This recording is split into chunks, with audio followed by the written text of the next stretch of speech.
우리 다 같이 사도신경 신앙 고백하심으로 2월 15일 금일 새벽 기도회를 시작합니다. 나는 전능하신 아버지 하나님 천지의 창조주를 믿습니다.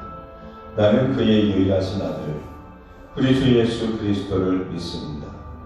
그는 성령으로 잉태되어 동정녀 마리아에게서 나시고 본디오 빌라도에게 고난을 받아 십자가에 못 박혀 죽으시고 장사된 지 사흘 만에 죽은 자 가운데서 다시 살아나셨으니 하늘에 오르시어 전능하신 아버지 하나님 우편에 앉아 계시다가 거기로부터 살아있는 자와 죽은 자를 심판하러 오십니다.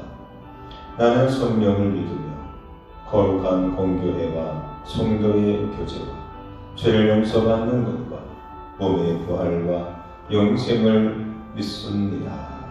아멘.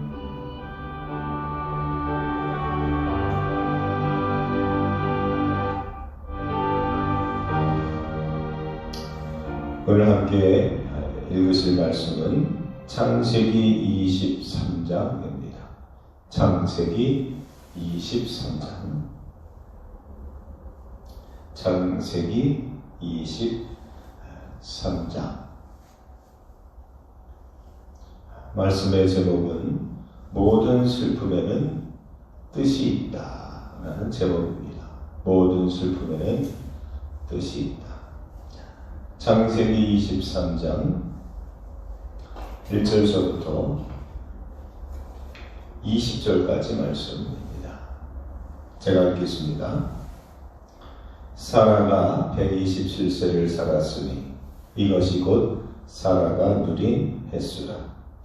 사라가 가나안 땅 헤브론 곧 기럇 아르바의 서초읍에 아브라함이 들어가서 사라를 위하여 슬퍼하며 애통하다가 그 시신 앞에서 일어나 나가서 헷 족속에게 말하여 이르되 나는 당신들 중에 나그네요 거류하는 자이니 당신들 중에서 내게 매장할 소유지를 주어 내가 나의 죽은 자를 내 앞에서 내어다가 장사하게 하시오. 헷 족속이 아브라함에게 대답하여 이르되 내 주여 들으소서. 당신은 우리 가운데 있는 하나님이 세우신 지도자이시니 우리 묘실 중에서 좋은 것을 택하여 당신의 죽은 자를 장사하소서. 우리 중에서 자기 묘실에 당신의 죽은 자 장사함을 금할 자가 없으리이다. 아브라함이 일어나 그 땅 주민 헷 족속을 향하여 몸을 굽히고 그들에게 말하여 이르되 나로 나의 죽은 자를 내 앞에서 내어다가 장사하게 하는 일이 당신들의 뜻일진데 내 말을 듣고 나를 위하여 소할의 아들 에브론에게 구하여 그가 그의 방머리에 있는 그의 막벨라 굴을 내게 주도록 하되 충분한 대가를 받고 그 굴을 내게 주어 당신들 중에서 매장할 소유지가 되게 하기를 원하노라 하네. 에브론이 헷 족속 중에 앉아 있더니 그가 헷 족속 곧 성문에 들어온 모든 자가 듣는 데서 아브라함에게 대답하여 이르되 내 주여 그리 마시고 내 말을 들으소서. 내가 그 밭을 당신에게 드리고 그 속에 굴도 내가 당신에게 드리되 내가 내 동족 앞에서 당신에게 드리오니 당신의 죽은 자를 장사하소서. 아브라함이 이에 그 땅의 백성 앞에서 몸을 굽히고 그 땅의 백성이 듣는 데서 에브론에게 말하여 이르되 당신이 합당히 여기면 청하건대 내 말을 들으시오. 내가 그 밭값을 당신에게 주리니 당신은 내게서 받으시오. 내가 나의 죽은 자를 거기 장사하겠노라. 에브론이 아브라함에게 대답하여 이르되 내 주여 내 말을 들으소서. 땅값은 은 400세겔이다. 그것이 나와 당신 사이에 무슨 문제가 되리이까? 당신의 죽은 자를 장사하소서. 아브라함이 에브론의 말을 따라 에브론이 해족속에 젖는 데서 말한 대로 상인이 통용하는 은 400세겔을 달아 에브론에게 주었더니 마므레 앞 막벨라에 있는 에브론의 밭 곧 그 밭과 거기에 속한 굴과 그 밭과 그 주위에 둘린 모든 나무가 성문에 들어온 모든 해족속이 보는 데서 아브라함의 소유로 확정된지라. 그 후에 아브라함이 그 아내 사라를 가나안 땅 마므레 앞 막벨라 밭 굴에 장사하였더라. 마므레는 곧 헤브론이라. 이와 같이 그 밭과 거기에 속한 굴이 해족속으로부터 아브라함이 매장할 소유지로 확정되었더라. 아멘. 인생은 희노애락 이 네 가지로 크게 구분될 수가 있습니다. 기쁘고 또 늙고 슬프고 또 즐겁고 좋은 일 또 슬픈 일 또 행복한 일 불행한 일 고난과 그리고 축복이 어우러져서 잘 믹서되어 있는 것이 바로 우리의 인생입니다. 이 말은 우리 인생에는 기쁨도 필요하지만 슬픔도 필요하다는 얘기입니다. 우리에게 축복도 반드시 있어야 되지만 그러나 고난도 필요 없는 것이 아니라 어느 정도는 있어야 그래야 진짜 우리의 인생이 된다는 것입니다. 그러므로 이 모든 것들이 다 적절하게 어우러질 때에 우리의 진짜 인생이 됩니다. 진짜 하나님 주시는 축복이 완성이 됩니다. 만약에 여러분 김밥 중에 한 재료가 빠진다라고 생각해 보십시오. 단무지가 빠졌든 또는 당근이 빠졌든 아니면 소세지가 빠졌든 그러면 내가 먹던 그 맛이 절대로 나올 리가 없죠. 뭔가 먹으면서 우리는 뭔가 이상하다, 맛이 좀 이상하다는 느낌을 계속 지울 수가 없을 것입니다. 인생도 마찬가지입니다. 하나님께서 우리의 인생을 아름답게 만드시는데 거기에는 고난도 슬픔도 기쁨과 행복만큼 함께 뭔가 어우러져 있을 때 진짜 우리의 인생에 맛이 있고 우리 인생이 아름다워집니다. 저는 이 하나님 주시는 축복의 완성은 그 제일 작은 기초 단위가 개인이 아니라 가정이라고 봅니다. 진짜 하나님의 축복이 무엇인지를 아시기를 원하십니까? 그러면 왜 하나님은 나에게 이런 생각이 아니라 왜 하나님께서 우리 가정에 이런 고난을 주셨는가? 또 이런 일을 겪게 하셨는가를 생각해 보셔야 됩니다. 그래서 최소 단위가 가정입니다. 그렇다고 한다면 아브라함의 가정을 이야기하는 창세기 12장에서부터 50장까지의 이 이야기는 너무나 중요한 이야기입니다. 사람의 행복이 어디 있느냐? 또 어떻게 이루어지느냐?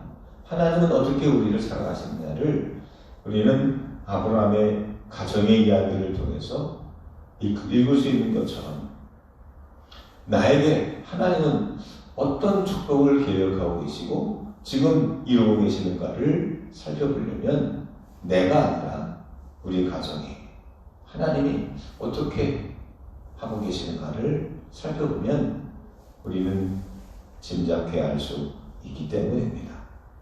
그렇다고 한다면 이 아브라함의 가정에 어떤 일이 벌어졌습니까?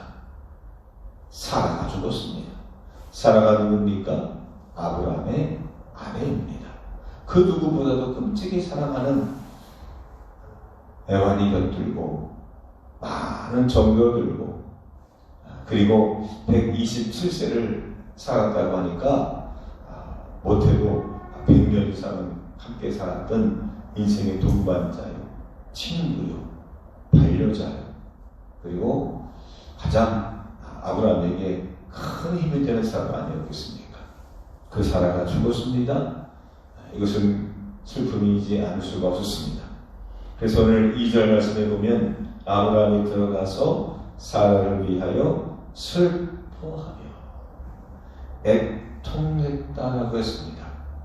그래서 단순한 슬픔이 아니라 애통, 우리가 통곡하며 우리가 피를 토하며 우리가 괴로워할 수밖에 없는 그런 인생의 고난이 아브라함에게 찾아왔습니다. 아니, 아브라함의 가정에 찾아왔습니다.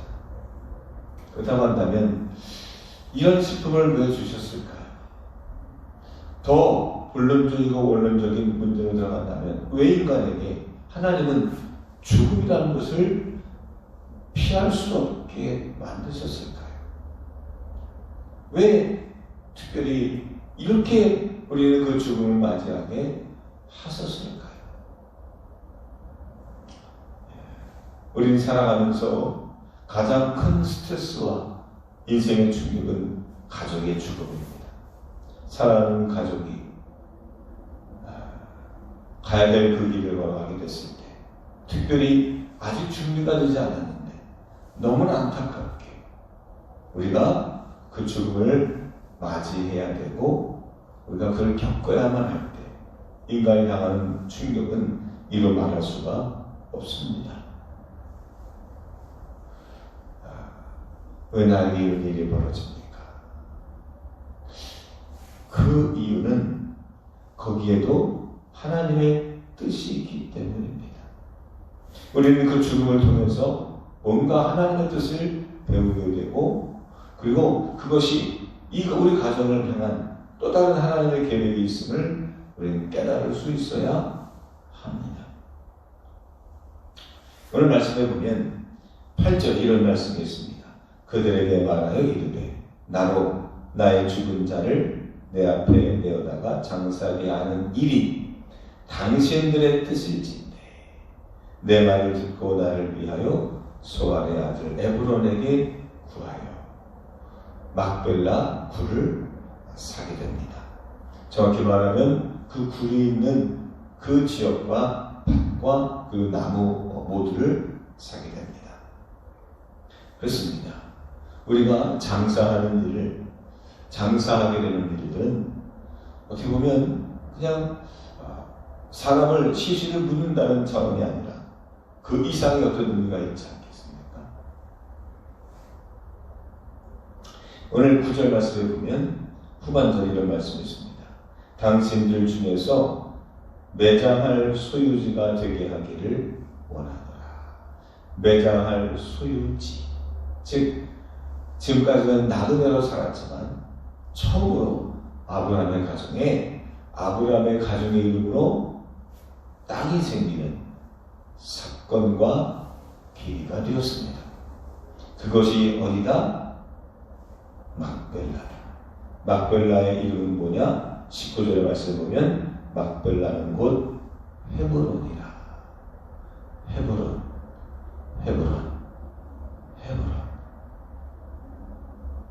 헤브론은 이후에 이스라엘 민족의 정치, 종교, 그리고 경제, 군사적인 중심지가 됩니다. 다윗이 처음으로 왕으로 등극한 곳 헤브론입니다. 우리는 이스라엘 하면 예루살렘을 떠올리지만 예루살렘은 다윗이 왕이 되고 여부스 족속에서 그것을 사서 그 다윗성을 만들면서 그때부터 중심이 되었고, 그 이전에 이스라엘 민족의 정신적인 지주와 그리고 수도는 헤브론이었습니다. 그 헤브론에서 히브루라는 말도 파생하지 않았을까 싶습니다. 사랑하는 성도 여러분, 그렇습니다. 우리 다윗은 아브라함은 단순히 사라의 매장들을 찾게 되다가 그리고 그들에게서 얻은 그 땅이 나중에 이스라엘 민족의 성지가 되고 수도가 되고 중요한 거점이 될 줄을 누가 알게 되었습니까? 그리고 그 헤브론이 시발점이 되어서 이스라엘 전체를 하나님께서 주신 그 땅으로 실제로 얻게 될 줄 어떻게 예상할 수 있었겠습니까? 그렇습니다. 여기에는 하나님의 계획이 있었습니다. 지금까지는 나그네의 인생이었지만 앞으로는 약속의 땅에서 정착하게 되는 아주 중요한 의미 있는 바로 사건이었습니다. 사랑하는 성도 여러분, 지금은 작은 땅이지만 나중은 창대케 되는 놀라우신 하나님의 계획과 섭리하심을 우리가 바라볼 수 있는 믿음의 안목과 소망의 감각들이 여러분들 안에 생겨나게 되기를 소망합니다. 그렇다고 한다면 오늘날 우리는 팬데믹주의에 감춰져 있는 하나님의 뜻은 무엇일까요? 또 우리 가정에 닥쳐진 이 사건이, 오늘의 이 사건이 어떻게 하나님의 놀라우신 축복과 은혜로 연결이 될까요? 사랑하는 성도 여러분, 기대하고 소망하셔도 됩니다. 여러분, 오늘도 슬픔을 슬픔으로만 우리가 여기지 않고 그 뒤에 숨겨져 있는 하나님의 놀라우신 계획을 기대하며 기도할 수 있는 하나님의 사람들이 되시기를 축원합니다. 기도하겠습니다. 너희가 이제 여러 가지 시험으로 말미암아 잠깐 근심하게 되지 않을 수 없으나 오히려 크게 기뻐하는 도다. 은혜로우신 하나님 아버지, 우리에게 큰 어려움과 고난과 또 환난이 우리에게 닥쳐올지라도 우리가 피해가는 것이 아니라 피해갈 길을 내어주시는 하나님의 놀라우신 계획을 통하여 그 고난을 뚫고 하나님이 예비하신 놀라운 은혜가 무엇인지를 깨닫고 누리며 사는 천국의 시민권자들이 되게 하여 주옵소서. 그냥 지나쳐 잊어버리는 것이 아니라 그것을 통해서 생각하고 그리고 깊은 묵상을 통해서 하나님의 뜻을 깨닫고 그리고 그 속에서 인생의 진정한 의미를 발견하여 오늘도 하나씩 하나씩 만들어가는 축복권자들이 다 되게 하여 주옵소서.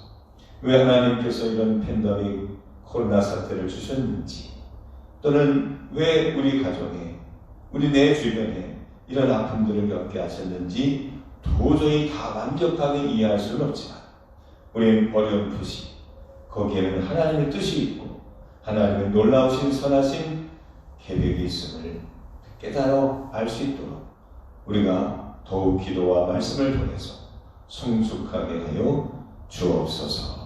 예수님 이름으로 기도합니다. 아멘.